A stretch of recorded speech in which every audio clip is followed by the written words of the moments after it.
I think a lot of people provide their feedback from their perspective. Mm. They're not doing it to and like there's also things that you need to know about yourself so that you put yourself in a position to have success. So for example, when I decided to climb Mount Everest, my mom was not my first call. There's no way my mom was going to be excited for me, right? Like she's like, no way. And so my first call was to a coach. And then that coach introduced me to people that climbed Everest. And then when I met those people for lunch or went out and trained with them, I'm like, okay, they're not that different than me. I can be just like them. And so I built my skills around that.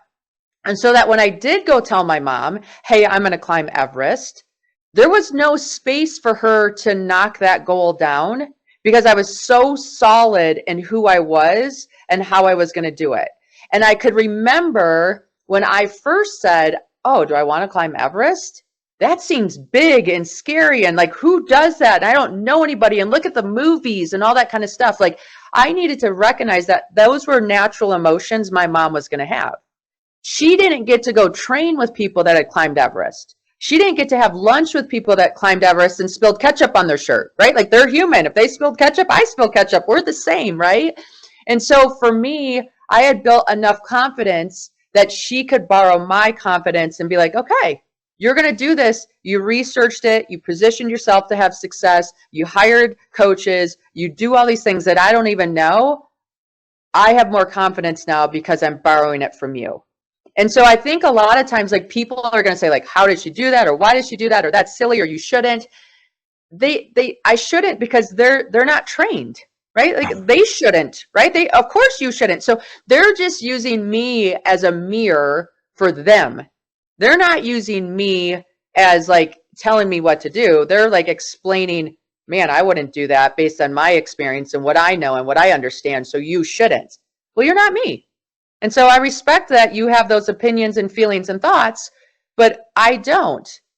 And you just have to like stay strong enough in who you are and limit your exposure, right? Like I couldn't talk to people that are going against me all day long.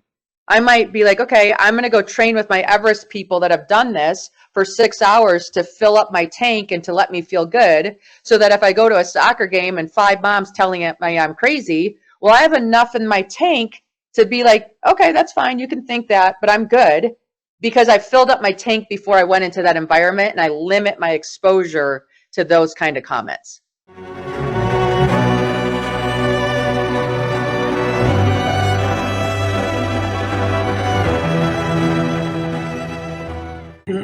Well, one other thing that I want to share with you, just based on what you just said about the windows and the observation, is a question that Frances used to ask everyone she met.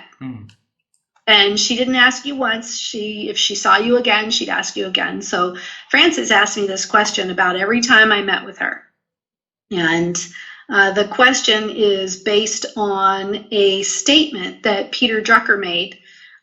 He was interviewed by Forbes magazine, I believe it was, and the interviewer said to Peter, how do you always know what's going to happen in leadership or management? The founding father of modern management, this is Peter Drucker. How do you always know what's going to happen in management? 20 years out, you're predicting what's going to happen and you end up being right. And Peter said, oh, throwaway line. He says, oh, I just look out the window and see what's visible, but not yet seen by others. Wow.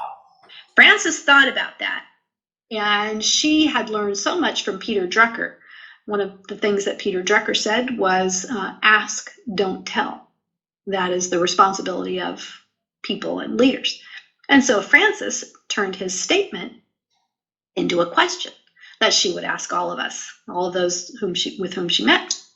And the question is, what do you see when you look out the window that's visible but not yet seen by others? Wow. So I'll ask you to think about that for yourself while I tell you a little bit more.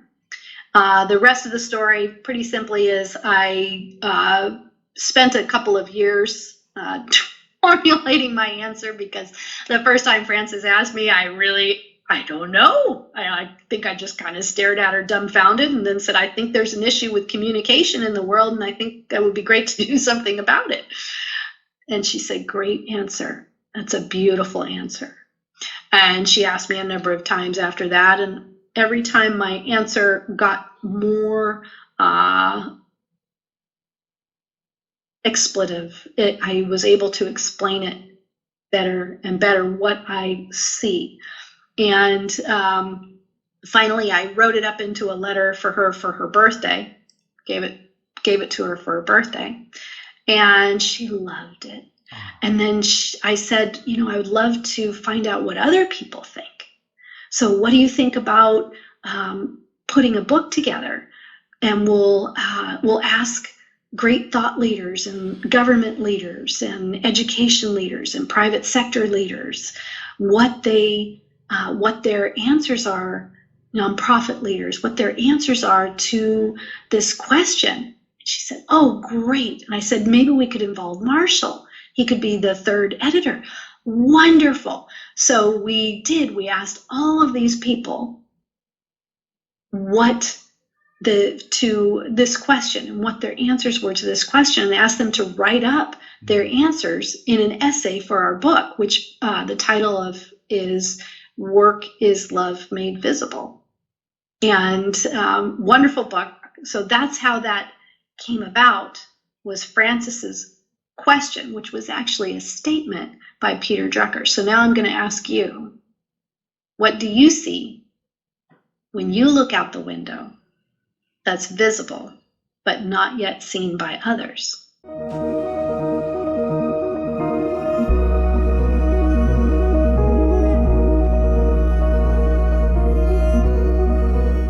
Dr. Lucy's own definition of resilience. Can you share that with us? Yeah, so actually my definition of resilience starts with my definition of well-being, which is what I did my PhD in. So my PhD was called Defining and Measuring Well-being. And so in a nutshell, we define well-being as feeling good and functioning well. So yes, it does have that hedonic side of it, the feeling good, the happiness bit. You've got to have that life satisfaction and positive emotions in your life.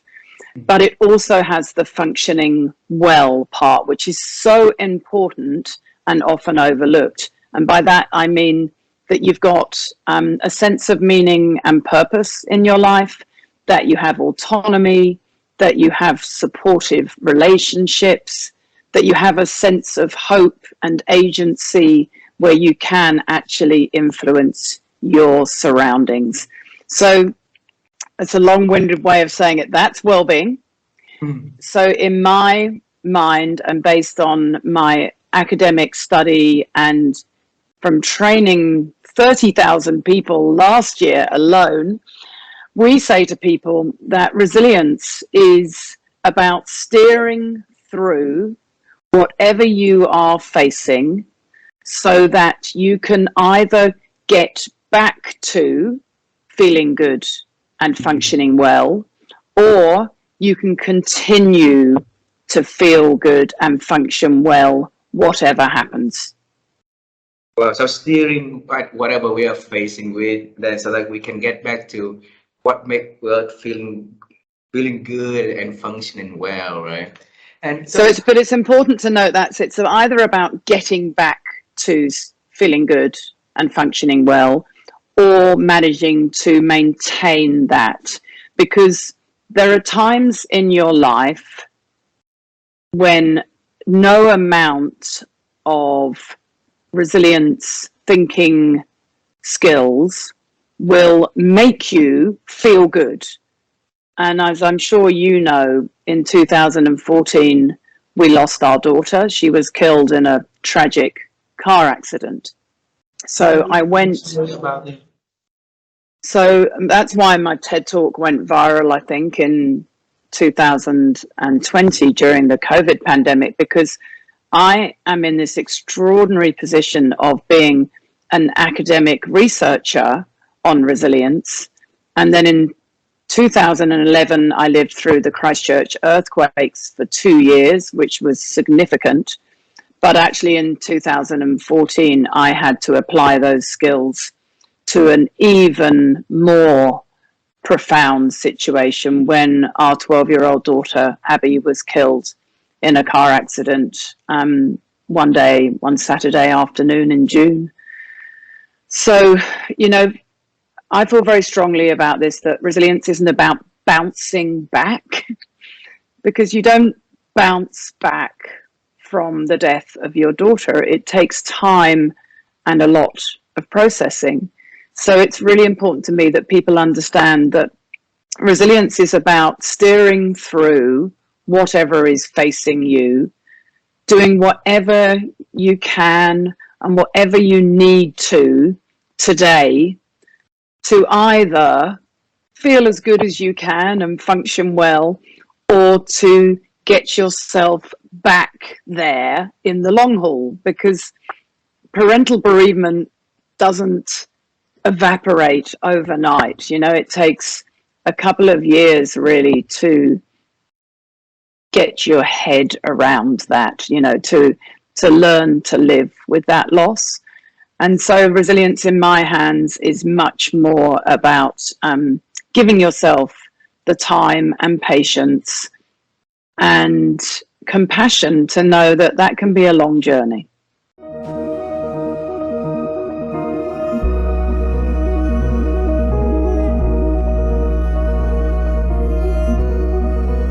Honestly, I believe that thinking was more the problem than it was a solution. I think what I've come to understand, and I say this especially as a man, that life prepared me pretty well to think. Life did not prepare me very well to feel. And I would say my biggest growth over the last 10 years has been learning more about the spiritual and emotional sides of myself. Wow. And because those are the things that society does not prepare men for, in particular. I think I grew up in a household that you know, emotions were generally bad. You know, showing emotions was tended to be felt as a sign of weakness. You know, and I think I've been emotionally stunted, and I think that's not a whole person. Right? It's not a whole person who has a very well-developed brain and can think and reason and logic, but doesn't balance that with feel, doesn't balance that with their heart, right? Or whatever you want to call it, right? But, you know, I think that developing, as a society, I think we put too much emphasis on thinking and the head, and maybe not enough emphasis on how we develop whole people. You know, so how are you connected spiritually? How do you feel? How are you connected to other parts of yourself? I think that's maybe more important than thinking more about what I think. Right? Because one of the things I tell myself and I tell others often is, don't believe everything you think. Right? My brain has caused more problems for me than it's solved. So, you know, that it's created solutions.